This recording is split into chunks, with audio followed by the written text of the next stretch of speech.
All right, peace, peace, peace. I am Ikemba Jore. We Charge Colonialism podcast, and this is the Black Power Blueprint study session as we study Dr. Amos N. Wilson's work, The Blueprint for Black Power. I want to appreciate everybody who tunes in to these sessions. To appreciate you for continuing to tune in and be a part of these discussions. Ask anybody who is watching this podcast to like and share. And if you haven't subscribed to our channel, We Charge Colonialism, make sure that you subscribe to our channel, We Charge Colonialism. Again, I am Kimba, one of the head writers, researchers of We Charge Colonialism. We are a grassroots think tank. And part of what we do is this here, right here, podcast. Also, putting out research-based articles that is focusing on the African experience and things that we need to do to liberate ourselves.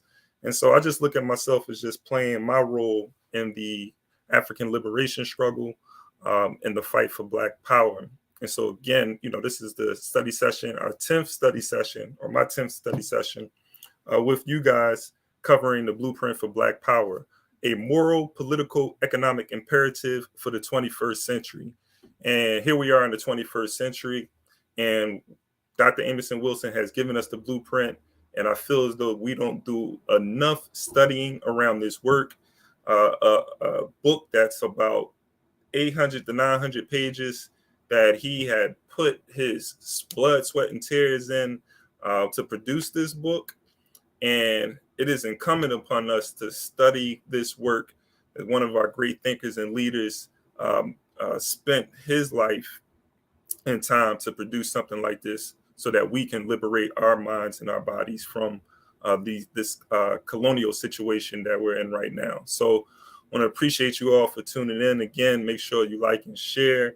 I want to give folks a little time to join us too. We usually have a few people that frequent these study sessions. Make sure you go to our website, wechargecolonialism.org. Check out our latest articles. We'll be producing more research-based articles coming into this new year. I'm excited. I would be remiss, too. I would be remiss if I didn't say Habari Ghani. Habari Ghani for all those people who recognize Kwanzaa. Kwanzaa, which was created back in 1966, which was part of the Black Power movement when we began to create institutions that serve the interests and needs of Black people. And so Kwanzaa was something that was inspired by African culture and traditions. It's an African American holiday, but that is rooted in African history and experience. So Habari Ghani to everybody out there. This is the 5th day of Kwanzaa. So we're recognizing Nia. Nia is Kiswahili for purpose. And so my purpose today is to go through the blueprint for Black power. What I do is I go through, I'm going through this book paragraph by paragraph and discussing each paragraph. So we're not leaving any paragraph uncovered or examined. And so I'll probably be doing this for a year or two, right, to cover this whole book. But it's necessary. I feel like I'm not going anywhere. And if I do, somebody else in our organization will step up and carry out the mission of completing this book and having these discussions with people who are serious about African nationalism, Black nationalism. Yes, yes, peace, and power to everyone out there. So I'm going to get into it. Usually when I have these discussions, ideally I like to keep it between 10 and 15 minutes. I don't try to keep you guys too long, but sometimes I go over depending on how I'm feeling. So we're going into a new year. I'm excited. I'll be doing these studies a lot more frequently. And I'm also going to pick back up on Dr. Amos N. Wilson's book, Black on Black Violence. So I had a couple of sessions where I covered Black on Black violence. There's a Black on Black violence in service of white the psychodynamics of Black on Black violence in service of white domination. That's title, something like that. So I'm going to be picking that back up in the new year, covering that. Make sure you tune in tomorrow as well. Tomorrow at 10 a.m., we'll be having our weekly podcast. Me, Frank, and Natasha will be coming live at 10 a.m. on our channel. So hope you're able to make that. So with that being said, like, let's get into it. I'm on paragraph 22. I count these paragraphs. I'm on paragraph 22, chapter 1, paragraph 22. And I'm still covering force as power, which is one of the typologies of power. So I'm gonna finish force as power, and then the next section is coercion as power, and we'll cover coercion the next time that we meet. So I'm on page 11. Page 11 for everybody that is following along with me in this book. Page 11 at the bottom, the last paragraph. That's where I'm picking up at. All right. So dominant whites have used words and symbols to violently and unrelentingly attack oppressed blacks in 1,001 nefarious ways, including the projection of dehumanizing stereotypes and caricatures of them, the falsification of their history and culture, the miseducation of blacks, and the engaging in chronic derisive media attacks on their morals, behavior, intelligence, ways of life, sexuality, physical features, motives, and values. Right. So I'm going to stop right there. This is picking up. Last time I had this study session, we were talking about psychic violence. So, force, there's the physical use of force. But Dr. Amos N. Wilson, he spoke about that, but he also spoke about how ineffective that is in the long run. So he goes into psychic violence as well as one of the biggest obstacles that we face as a colonized people, as Black people, African people. It's the biggest obstacle. And just to go back to that, his words, he said the most powerful obstacle against the liberation of African peoples from white domination and exploitation is not the ability of whites to use superior military or police firepower or their threat to use it against African insurgency, but is their ability to engage in unrelenting psychopolitical violence against the collective African psyche. Right. So just to give some context of the paragraph that I just read. So he's going into all of these different methods and ways that the colonizer, that Europeans, ways that they use psychic violence, things that they do, miseducation, right? The caricatures. He talked about the falsification of history and culture, the miseducation of blacks, and media attacks on our morals. So these things, it makes me think about something that Dr. Amos N. Wilson talked about in regards to the images that needs to be created of oppressed people or colonized people. He talked about Native Americans when the Europeans came to the Americas, and the way that they treated the Native Americans. They created this image of the Native Americans being savages. And he said that, they had to project them as savages so that they can treat them savagely, right? And so when we think about Black people in this country and around the world, the image, there's so many different stereotypes because this is what they use too, right? So a certain way that in African dresses on the streets, they could be looked at as a hoodlum or a thug, right? And so the criminalization of African people and the thoughts that a certain, Black people in general, just this element, this criminal element that exists within their communities, it projects this image on the rest of the world. So now when the rest of the world looks at Black people, they respond to them in a way that is harmful and detrimental to Black people. So we just have to understand the connections that this can, or the impact that this can have on policies and the way people respond to us, right? If they think that, Black people that have this this inclination to commit crimes, then now, when when the police shoots one of us down in the streets, oh, he must have deserved it, right? When there's a high incarceration rate of Black people, it's because, they're criminals anyway. They have this proclivity to commit crimes. And this is harmful. This is the word I want to use right now is reification. Reification is the word of the day, right? And so what happens is when they create these, so when I'm talking about reification, I'm talking about something that's abstract, that is made real, that is materialized. Like when you think of something in the abstract and you believe it to be true, your actions or your behaviors reinforce those ideas and make it true. So even if it's not necessarily true, we make it true through our actions. We materialize it.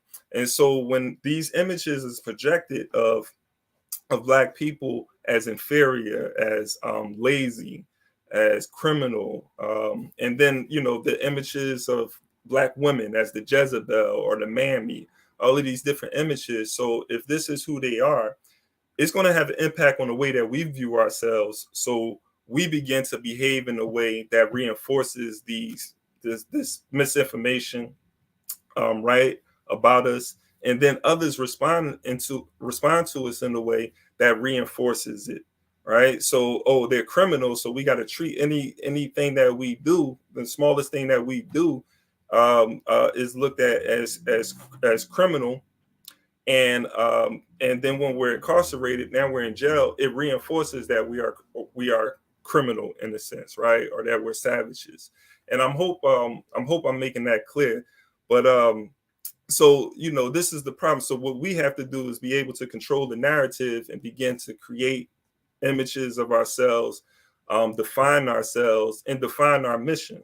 And so I'm gonna go into the next couple of paragraphs, right, to just wrap up this section and build on it some more. So Dr. Amos N. Wilson says the final end of the violent white instigated psychic assaults against the collective psyche of Blacks is to induce in them states of false consciousness, self-alienation, and self-hatred, so as to irreparably impair their capacity to overthrow their white oppressors through through the mobilization of the human and material resources.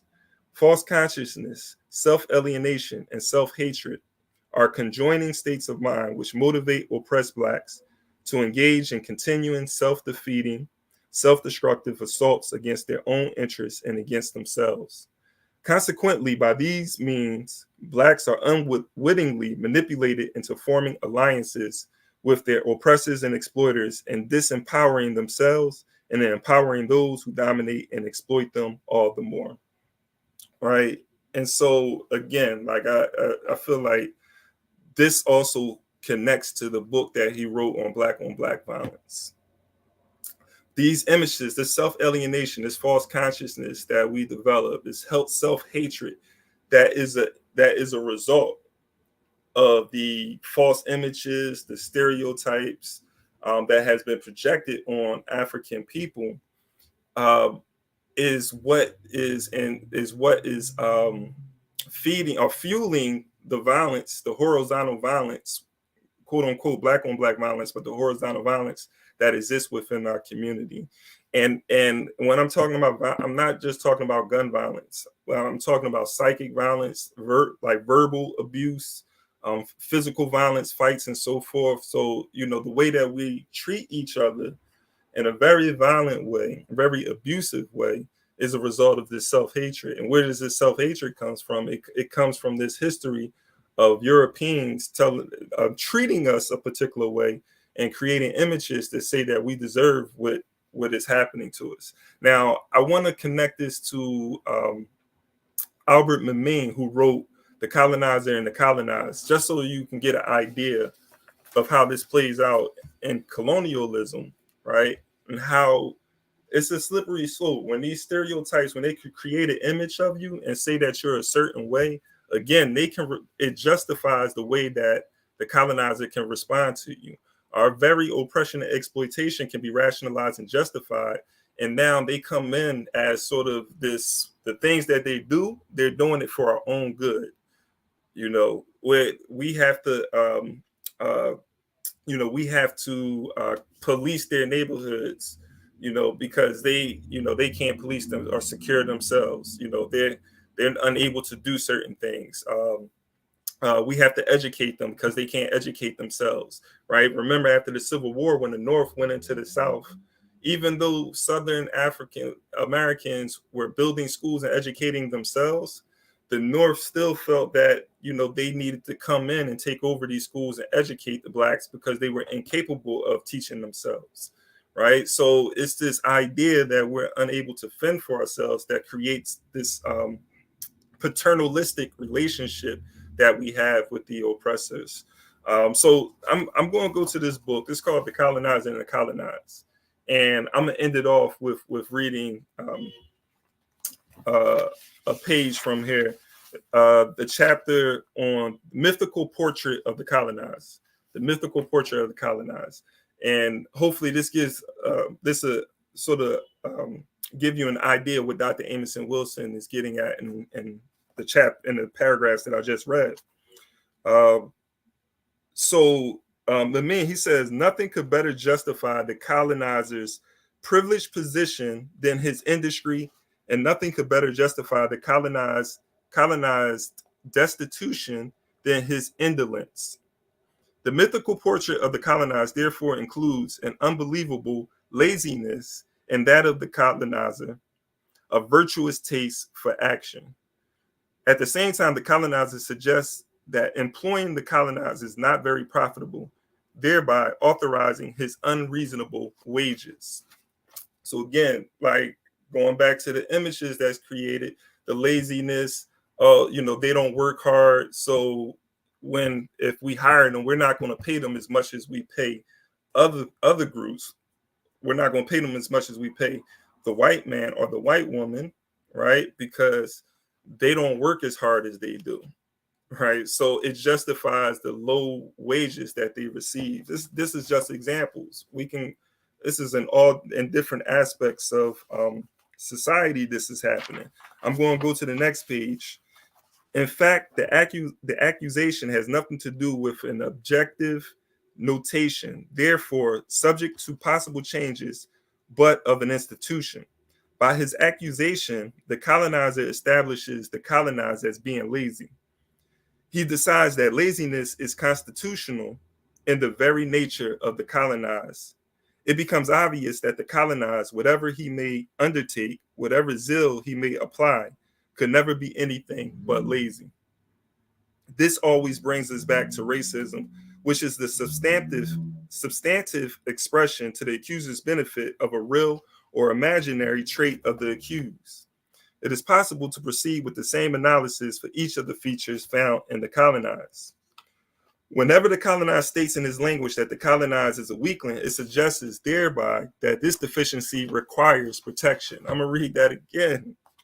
Whenever the colonized states in his language that the colonized is a weakling, it suggests thereby that this deficiency requires protection. Right? This is why we have to break this relationship that we have with the historical oppressor, with the colonizer. It's a paternalistic relationship, and it's going to remain a paternalistic relationship as long as we are a part of the same social system of them, because we're in a system of white domination. That's the reality. It's the reality, and there's no way around it. No matter how many black billionaires, millionaires that we have, no matter how much money you're making, income you're bringing in, you can say it all day. The masses of black people, African people under the system is being oppressed and exploited. And the only way that we can be liberated is if we create a system of our own, a system where we are the ones who are dictating what the social system is going to look like. They can't, as long as they're the creators, the designers of the social system that we're a part of. We have to break free from it. This is the paternalistic relationship. Just going back to this protection. We need protection. We need education. We need to be looked out for. We don't know any better. And so, let me finish this paragraph. So, from this comes the concept of a protectorate. It is the colonizer's own interest that he be excluded from management functions, and that those heavy responsibilities be reserved for the colonizer. Whenever the colonizer adds, in order not to fall prey to anxiety, that the colonized is a wicked, backward person with evil, thievish, somewhat sadistic instincts, he thus justifies his police and his legitimate severity. After all, he must defend himself against the dangerous, foolish acts of the irresponsible, and at the same time, what meritorious concern, protect him against himself. I'm gonna stop there, but this is, I just wanted to I bring that text in just to sort of like validate, even though it really doesn't need validation. It's sort of like self explanatory, but just to validate what Dr. Amos N. Wilson is saying. And we live this experience as African people. We live this experience, but we have to be very conscious of it. We have to be conscious of the different devices that are used to keep us in a state of slumber so that they can continue to oppress and exploit us. Through social media, through regular media, through Hollywood, all of the different images and stereotypes that are used to paint a picture of us. So to paint a picture of us as an inferior people, as an angry people, as a loud people, for them to be able to take the quote unquote radical revolutionary African and make a spoof out of him, make him look foolish and a buffoon, right? So that people would not gravitate towards that type of thinking and behavior. Like those sort of things is done purposely by the status quo, so that they can continue this relationship that they have with us. So the solution to it all is, again, for us to control the narratives and to be able to push like these type of platforms. Anytime you see people having these kind of discussions, you have to share it. You have to share it because we have to saturate the social media and the media with a certain type of thinking and behavior. If not, we're going to continue to go in this circle, and this is what we have been doing. So, with that being said, I mean, we're going into a new year. I hope everybody, is going into the new year with an African centered mindset, that's looking, that's fighting, that's playing their part in the creation of something new. All right. This is what I'm really on. I'm really about like working and creating something new, something to make this current system that we're part of obsolete. The system, colonial capitalism, doesn't work no matter who is at the helm of the system. We have to create something. And one of the things I feel like we have to do more or be better at is encouraging the workers, the African worker, to take power over the workplace. I think that has to be, that conversation isn't had enough, right? There's a lot of conversation about entrepreneurship and, business ownership, financial literacy, and so forth. Under this system, I understand, that's definitely something that we should be pursuing because we don't want anybody have to be dependent on anyone, right? But I feel like in order for us to like really be able to dismantle this system, is that we have to empower the worker. The worker has to take control of the workplace, and that's the only way that we're going to create a system that is equitable, a system that is just for all people, because the majority of the people that are part of a social system that is building the social system is the working class. So let's support, let's do more to have those conversations, support the working class. I want to see McDonald's workers unionizing. That's what I'm talking about. That sort of thing happening in 2023 and beyond. So with that being said, I want to appreciate everybody again for joining the study. The next section that we're going to go into is coercion as power on page 12. I think that I'll probably do another study on Sunday, but make sure you subscribe to the channel so that you know when the next time this study is popping up. So with that being said, appreciate everybody for joining. I see, some of the same folks here. Appreciate y'all support. All right, so peace, family. I'm about to end the broadcast now.